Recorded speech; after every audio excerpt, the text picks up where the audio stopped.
Ce n'était pas simplement un client fortuné qui dînait ce soir-là, c'était un titan de l'industrie, un homme dont le nom de famille ornait les façades des gratte-ciel de la Défense et se murmurait avec crainte dans les couloirs de la Bourse de Paris.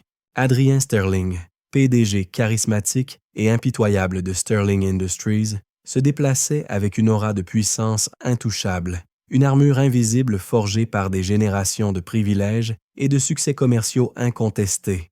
De l'autre côté du spectre social, il y avait Sophie Vance, une silhouette furtive en uniforme noir et blanc, serveuse à l'Aurélia, l'un des restaurants les plus prestigieux du Triangle d'Or parisien. Un établissement où le prix d'une simple entrée aurait suffi à couvrir ses courses alimentaires pour 2 semaines entières. Sophie était experte dans l'art de l'invisibilité, glissant comme un fantôme entre les tables nappées de blanc immaculé, remplissant les verres de cristal, débarrassant la porcelaine fine et anticipant les moindres désirs de l'élite française avant même qu'ils ne soient formulés. Cette nuit-là, cependant, une remarque anodine, un rêve partagé griffonné à la hâte sur une serviette en papier et un rire condescendant allaient déclencher une réaction en chaîne que personne n'aurait pu prédire, un effet papillon dévastateur qui ferait trembler les fondations mêmes d'un empire corporatif. Ce rire, froid et méprisant, allait résonner des parquets cirés du restaurant jusqu'aux sommets étincelants d'un conseil d'administration, et il finirait par coûter à Adrien Sterling bien plus que son orgueil. 5 soirs par semaine, Sophie orchestrait la symphonie silencieuse du service, le tintement de l'argenterie sur la porcelaine rythmant sa vie. Ce soir-là, la table numéro 7 était son Everest personnel. Adrien Sterling y trônait en bout de table, tel un roi tenant cour, ses traits anguleux, mis en valeur par un costume sur mesure d'une coupe irréprochable, sa voix grave habituée à être obéie sans délai.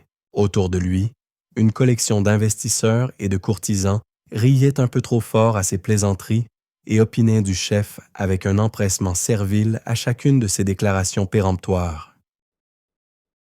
Sophie était serveuse depuis 3 ans, depuis que la maladie soudaine et coûteuse de sa mère, Hélène, l'avait forcée à abandonner ses études d'ingénieur en informatique à l'école polytechnique, un sacrifice qui lui avait brisé le cœur, mais qu'elle avait accepté par devoir filial. Pourtant, elle n'avait jamais cessé d'apprendre. Chaque moment de répit était passé dans les bibliothèques municipales. Chaque euro économisé finançait des cours en ligne sur la logistique avancée, le codage complexe et la gestion durable des ressources. Son rêve, son échappatoire, tenait dans des carnets usés, sur des bouts de papier volants et, ce soir-là, sur une serviette de cocktail immaculée lors d'une brève accalmie du service. Son idée portait le nom de Floss Vidiane, une plateforme logistique révolutionnaire utilisant une intelligence artificielle avancée pour créer des chaînes d'approvisionnement hyper efficaces et écologiques, capables de réduire les déchets, de diminuer l'empreinte carbone et d'économiser des millions aux entreprises. C'était ambitieux, complexe, et au fond de son cœur, elle savait que c'était brillant. Alors qu'elle s'approchait de la table 7 pour débarrasser les assiettes à dessert, elle surprit Adrien Sterling en pleine péroraison. L'avenir ne réside pas dans ses fantasmes écologiques, ricana-t-il en faisant tourner le liquide ambré de son cognac dans son verre. Il réside dans la tradition, dans la puissance brute. Sterling Industries domine la logistique européenne depuis 50 ans, parce que nous comprenons que la force de frappe et les réseaux établis écraseront toujours l'idéalisme naïf. L'un de ses invités, cherchant désespérément à l'impressionner, renchérit « Exactement, Adrien. Toutes ces petites start-up de la French Tech pensent pouvoir changer le monde avec une application, c'est risible. » Le cœur de Sophie se mit à battre la chamade, sa main tremblait légèrement alors qu'elle tendait le bras pour saisir une assiette vide. Et dans ce mouvement, la serviette portant le diagramme complexe de Flux Vidiane, une toile délicate de lignes et d'annotations, glissa de la poche de son tablier pour atterrir doucement sur la nappe, juste à côté de la main d'Adrien. Avant qu'elle ne puisse la récupérer, il s'en saisit. Ses yeux, de la couleur de l'acier froid, scannèrent le dessin avec une rapidité prédatrice, et un sourire lent et moqueur s'étira sur son visage alors qu'il brandissait le morceau de papier pour que toute la table puisse le voir. Eh bien, qu'avons-nous là? annonça-t-il, sa voix dégoulinant de condescendance. Notre serveuse s'improvise. Quoi donc? Magnat des affaires? La table éclata d'un rire sycophantique qui fit monter le rouge aux joues de Sophie.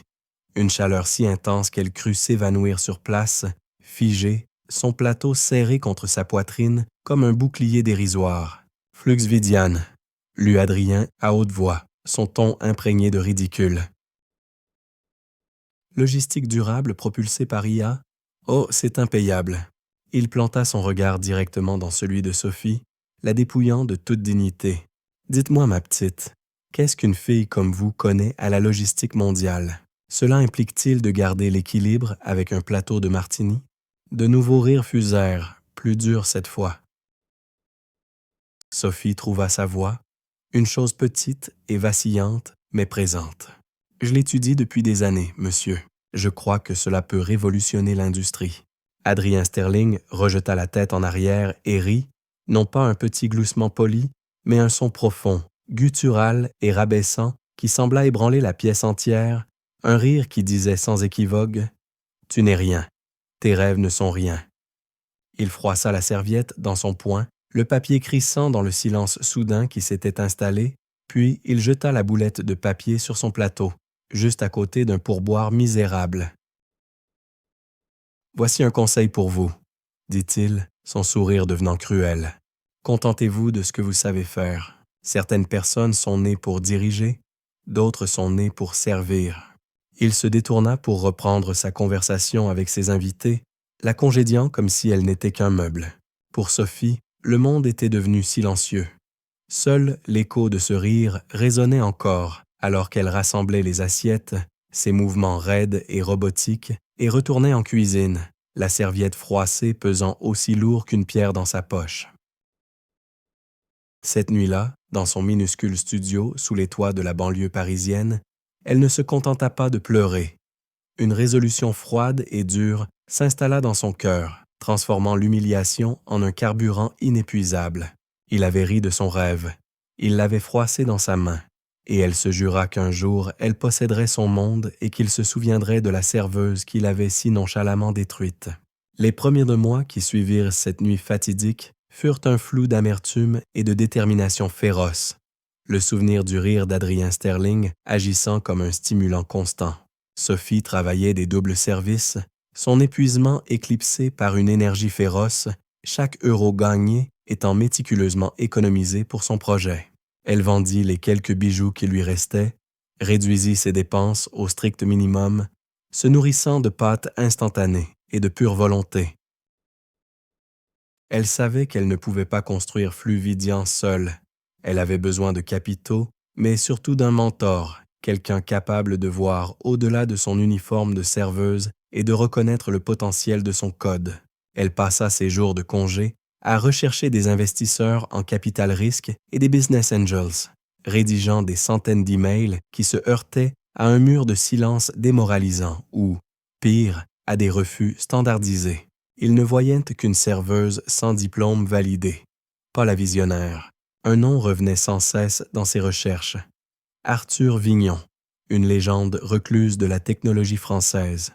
Un homme qui avait fait fortune au début d'Internet, avant de disparaître de la scène publique après avoir vendu sa société, Nexus Data, pour des milliards. La rumeur disait qu'il était désillusionné par la cupidité de l'écosystème des startups et qu'il vivait désormais retiré dans un manoir en Normandie, investissant occasionnellement et discrètement dans des projets par principe plutôt que pour le profit. Accéder à Arthur Vignon était comme tenter de pénétrer une forteresse. Il n'avait aucune présence sur les réseaux sociaux ni adresse e-mail publique. Mais Sophie était implacable. Après des semaines à éplucher de vieux articles et des registres publics, elle trouva une piste. Une petite fondation caritative pour la promotion des sciences dans les zones rurales qu'il finançait personnellement. Elle ne prit pas la peine d'envoyer un email qui serait ignoré. Elle prit un train puis un bus pour se rendre dans le petit village normand où se trouvait le siège de la fondation. Elle entra dans le bureau modeste et demanda à parler au directeur. La réceptionniste lui lança un regard sceptique, mais l'insistance polie de Sophie était inébranlable. Après 1 heure d'attente, Une femme au visage bienveillant, nommée Marie, accepta de la recevoir. Sophie ne vendit pas son business plan. Elle vendit sa passion, parlant de son désir de créer un monde plus propre et plus efficace, et de la technologie comme force du bien. Elle parla pendant 20 minutes, la voix claire et posée. Marie écouta patiemment, puis dit simplement « Monsieur Vignon ne prend pas de rendez-vous non sollicité. » Les épaules de Sophie s'affaissèrent. « Je comprends, mais si vous pouviez juste lui transmettre ce dossier… » Marie soupira, voyant la déception brute dans les yeux de Sophie, cette lueur familière des innovateurs affamés. « Tout le monde veut l'atteindre, ma chère, mais vous êtes différente. Vous n'avez pas parlé d'argent une seule fois. » Elle prit le dossier. « Je ne promets rien. » 2 semaines passèrent, et Sophie avait presque perdu espoir lorsqu'un numéro inconnu s'afficha sur son téléphone. « Est-ce Sophie Vance ?» demanda une voix rocailleuse. « Oui, c'est elle.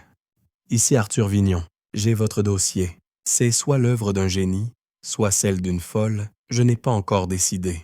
Vous avez 10 minutes pour me convaincre. » « Ma voiture est en bas de votre immeuble. » Le cœur de Sophie s'arrêta. Elle regarda par la fenêtre et vit une berline noire discrète garée le long du trottoir. Elle attrapa son ordinateur portable et dévala les escaliers, l'esprit en ébullition. L'homme sur la banquette arrière était âgé, avec une crinière de cheveux blancs en bataille et des yeux bleus perçants qui semblaient lire en elle. Il ne perdit pas de temps en politesse. L'algorithme pour optimiser le chargement des transporteurs, basé sur les données météo et trafic en temps réel, dit-il en tapotant son business plan. Où l'avez-vous développé? Sur mon temps libre, monsieur, basé sur des ensembles de données publiques et des modèles prédictifs que j'ai construits moi-même. Il la cuisina pendant l'heure suivante, ses questions tranchantes et impitoyables, attaquant ses projections, questionnant son analyse de marché et cherchant les failles de ses protocoles de sécurité. Sophie releva chaque défi, ses réponses précises et bien documentées. Elle n'était plus une serveuse répondant à un homme puissant, elle était une experte défendant l'œuvre de sa vie.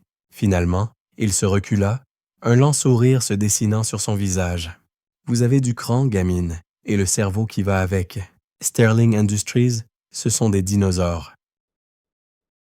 Ils utilisent encore des systèmes que j'ai conçus il y a 20 ans. Ils sont mûrs pour être bousculés. » Il marqua une pause, son regard intense. « Mais c'est un monde de loups. Adrien Sterling essaiera de vous écraser, de vous acheter ou de vous voler. Êtes-vous prête pour cela? » Sophie pensa à la serviette froissée, au son de ce rire. « Je suis plus que prête, » dit-elle avec une conviction qui la surprit elle-même. « Je compte là-dessus. » Arthur Vignon tendit la main. « Très bien, mademoiselle Vance, vous avez votre mécène. Je fournis le capital d'amorçage, 5 millions d'euros pour commencer. Mais c'est votre entreprise, votre combat. J'ouvrirai les portes, mais c'est à vous de les enfoncer. » En serrant sa main, Sophie sentit un changement tectonique dans son univers. Le feu de l'humiliation avait trouvé son oxygène et allait devenir un brasier. La première année fut un creuset. Les 5 millions d'Arthur semblaient à la fois une fortune et une misère. Il leur trouva un petit bureau spartiate dans un incubateur technologique en périphérie de Paris, loin des tours scintillantes de la Défense. L'équipe se composait de Sophie et de 2 autres codeurs brillants, mais marginaux recommandés par Arthur. Ben, un jeune prodige ayant quitté l'université, et Léna, une architecte système vétéran écartée d'une grande firme pour son caractère difficile. Ils étaient l'île des jouets cassés et Sophie était leur capitaine. Le glamour d'être PDG était un mythe. Sa réalité était faite de journées de 18 heures, alimentées par du café bon marché et des pizzas froides. Elle était chef de projet, codeuse principale, département RH et femme de ménage. Le sommeil était un luxe. Son petit appartement juste un endroit pour se doucher avant de retourner au bureau où elle dormait souvent sur un canapé usé. Ensemble, ils transformèrent les algorithmes de la serviette en une plateforme robuste et évolutive. Il y eut d'innombrables revers, des bugs qui plantèrent le système pendant des jours, des serveurs défaillants et la peur constante qu'un concurrent aux poches plus profondes ne les devance. À travers tout cela, le souvenir d'Adrien Sterling était un fantôme qui la hantait et la motivait. Chaque fois que l'épuisement menaçait de la submerger, elle fermait les yeux et entendait son rire, ressentait la brûlure de son mépris, transformant ce poison en un stimulant puissant. Sarah, son ancienne collègue de l'Aurélia, était son seul lien avec sa vie passée. Elle se retrouvait pour un café une fois par mois, et Sarah lui donnait des nouvelles du monde de l'élite. « Tu ne devineras jamais qui est venu hier soir », dit Sarah lors d'une rencontre, 2 ans après le début de l'aventure de Sophie. Adrien Sterling, il avait l'air misérable. La rumeur dit que Sterling Industries vient de perdre un énorme contrat d'expédition avec Omnicorps. Leur coût de carburant explose et ils ont eu un autre gros retard au port du Havre. Sophie ressentit une satisfaction sombre. Elle savait pourquoi. Le marché mondial du carburant était volatile et le modèle logistique démodé de Sterling ne pouvait pas s'adapter assez vite, s'appuyant sur des itinéraires fixes sans marge de manœuvre pour des ajustements en temps réel. Fluxvidian, en revanche, était conçu pour ce genre de chaos, son IA pouvant rediriger des flottes entières en quelques secondes. À la fin de la 3e année, ils avaient une version bêta fonctionnelle, belle, puissante et à des années-lumière de tout ce qui existait sur le marché. Arthur Vignon, fidèle à sa parole, ouvrit la première porte en présentant Sophie au PDG d'une entreprise de vente aux détails éco-responsables de taille moyenne. Vers Nature. Sceptiques au début, ils acceptèrent un programme pilote dont les résultats furent stupéfiants. En 3 mois, Fluxvidian réduisit les coûts d'expédition de Vers Nature de 22% et leurs émissions de carbone de 30%. Ils signèrent un contrat pluriannuel de plusieurs millions d'euros. Ce premier contrat fut la fissure dans le barrage. La nouvelle commença à se répandre dans l'industrie. Une petite start-up dirigée par une femme sans diplôme surperformait les géants. D'autres clients suivirent, une chaîne régionale de supermarchés, puis une marque nationale de vêtements. Fluxvidian n'était plus juste une idée, c'était une force disruptive. Ils quittèrent l'incubateur pour des bureaux modernes dans le Sentier et l'équipe passa de 3 à 50 personnes. Sophie, cependant, restait inchangée, portant des vêtements simples et préférant travailler aux côtés de ses ingénieurs plutôt que de s'isoler. Mais une nouvelle confiance émanait d'elle. Elle n'était plus la serveuse invisible, elle était l'architecte d'une révolution.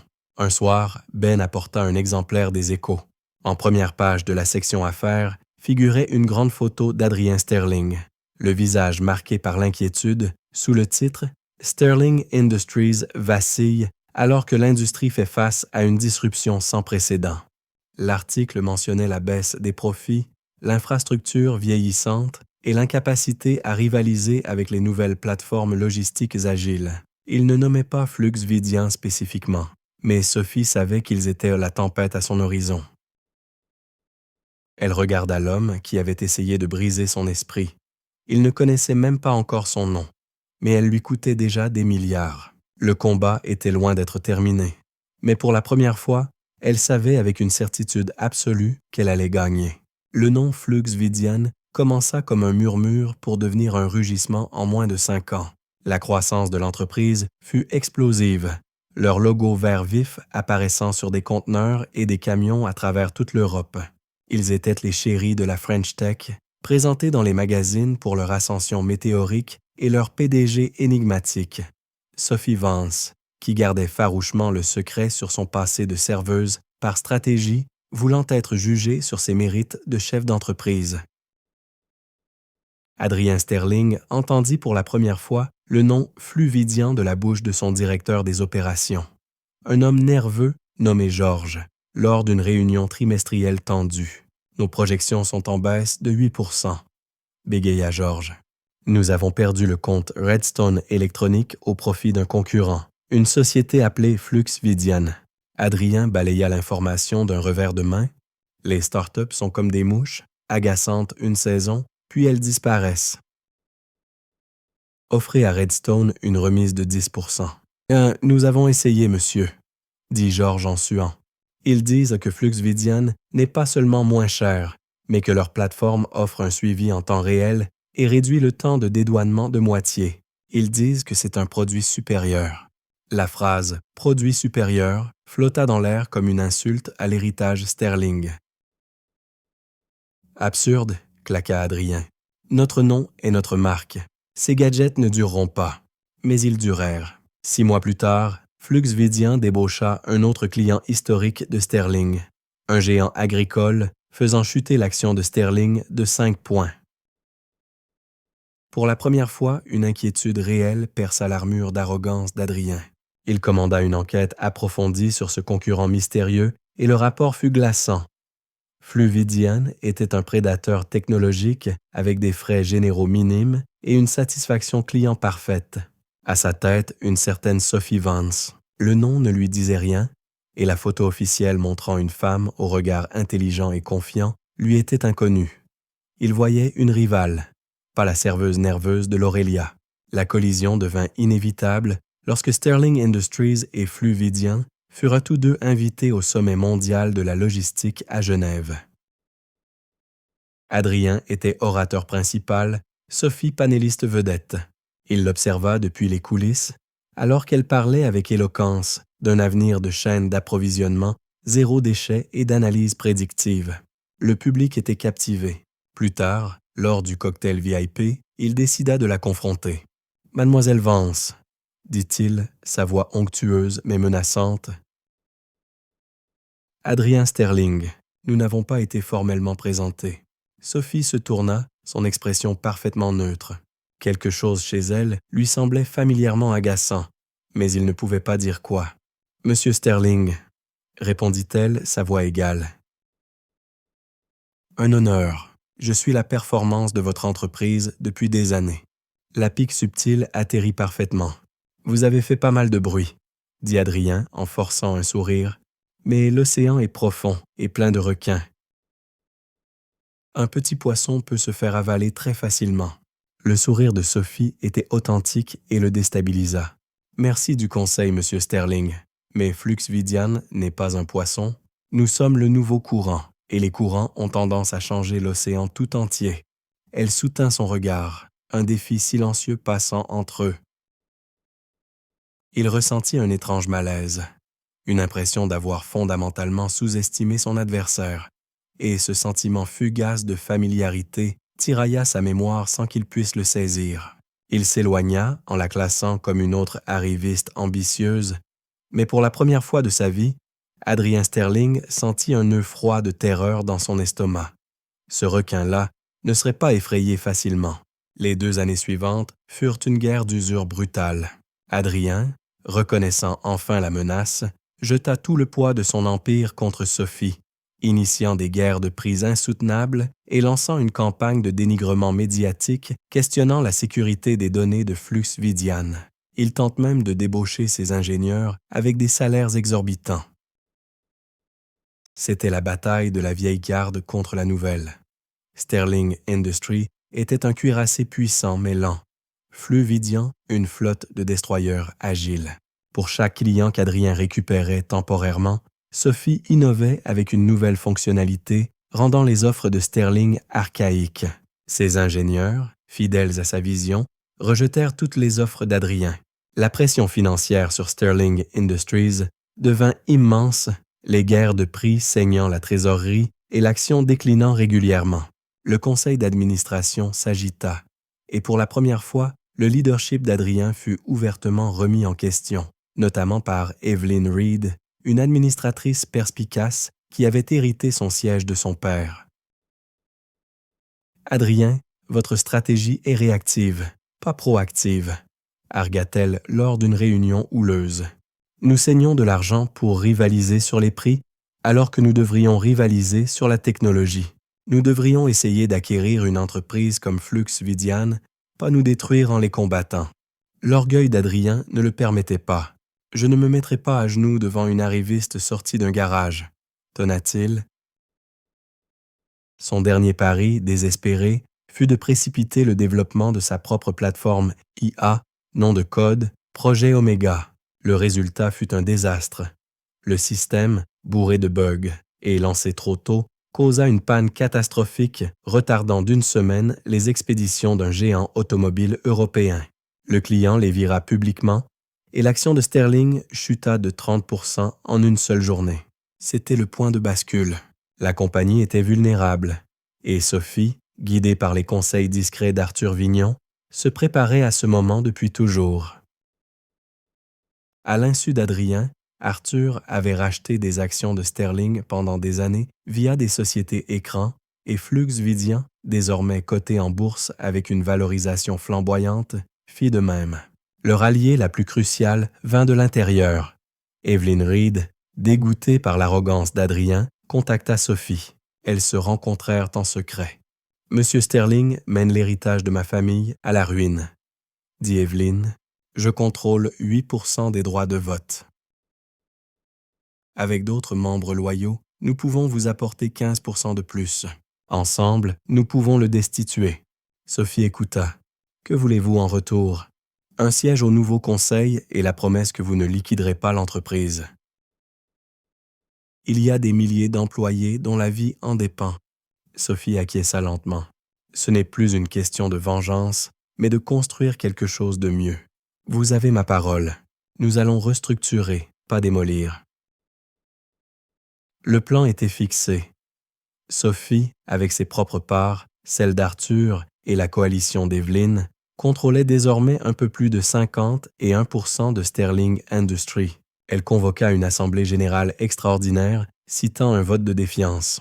Adrien reçut la convocation dans son bureau panoramique de la Défense, lisant les noms des actionnaires avec incrédulité, ne réalisant toujours pas que l'architecte de sa chute était la femme dont il avait un jour froissé le rêve.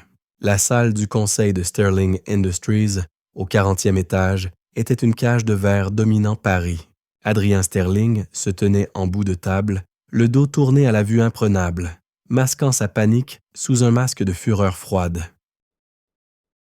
Il foudroya du regard Evelyn Reed. Traîtresse. La porte s'ouvrit et les actionnaires entrèrent, suivis par Sophie Vance, seule, vêtue d'une robe bleu nuit simple mais élégante, sans armada d'avocats, armée uniquement de sa confiance inébranlable. Elle s'assit en face d'Adrien. Une étincelle de reconnaissance plus forte traversa l'esprit d'Adrien. Cette façon de se tenir, cette intensité, la réunion commença.